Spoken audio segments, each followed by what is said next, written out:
The bruise on her son's cheek would disappear, but the taunts and beatings by school bullies was a hurt that could last a lifetime. Sarah sat on the living room couch with an arm around her son, Jeremy, trying to comfort the distraught child. "Was it about Cooper again?" she asked. Jeremy nodded. "Didn't we talk about not bringing him up at school?" "It just slipped out, but it'll be okay. Cooper will take care of it." It was time for a talk. Sarah's son Jeremy was 7 years old and still had an imaginary friend named Cooper. Neither Sarah nor her husband Anthony thought anything of it when he was younger, knowing lots of 3 to 5-year-olds have imaginary friends, a phase that usually ends when school starts. That wasn't the case for Jeremy. Cooper had been Jeremy's friend, confidant, and scapegoat since the boy could talk, and no important decision was ever made without consulting Cooper first. Shelving Jeremy's school problems for the evening, Sarah and Anthony sat propped up in bed, tapping on notebook keys. A chirpy ringtone had Sarah reaching for her phone. "Yes? Hey, Ellen. Okay. Dustin? No, he hasn't been here today. He's not? My God, I'm sure you're frantic. Of course. If I hear anything, I'll call you. Okay." She set her phone down. "What's up?" asked Anthony. "That was Ellen somebody, and her son Dustin is in Jeremy's grade, and he didn't come home from school this afternoon. She's checking with all the parents, but... Dustin. I'm sure that's one of the boys Jeremy said picked on him at school.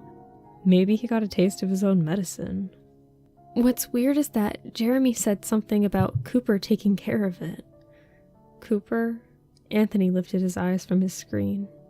"Look, babe, we need to have a serious talk with Jeremy.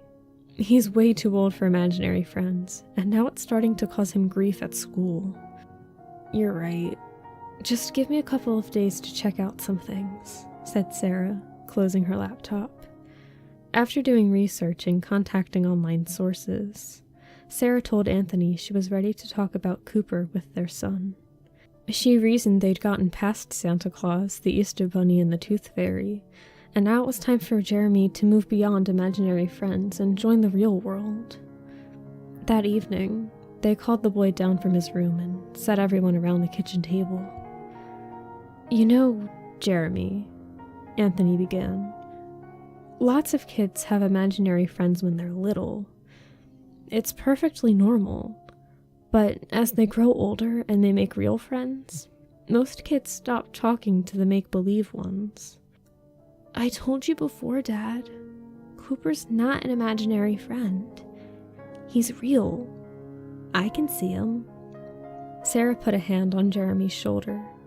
"But no one else can, honey. It's not that you're doing anything wrong by talking to Cooper, but there comes a time when we have to let go of our childhood things and deal with the real world we all have to live in. Do you understand what we're saying?"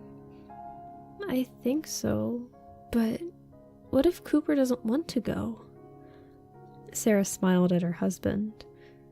"Just tell him he needs to find another little boy who needs a friend. I'm sure he'll understand." "Okay," he replied, not acting entirely convinced. "I'll talk to him."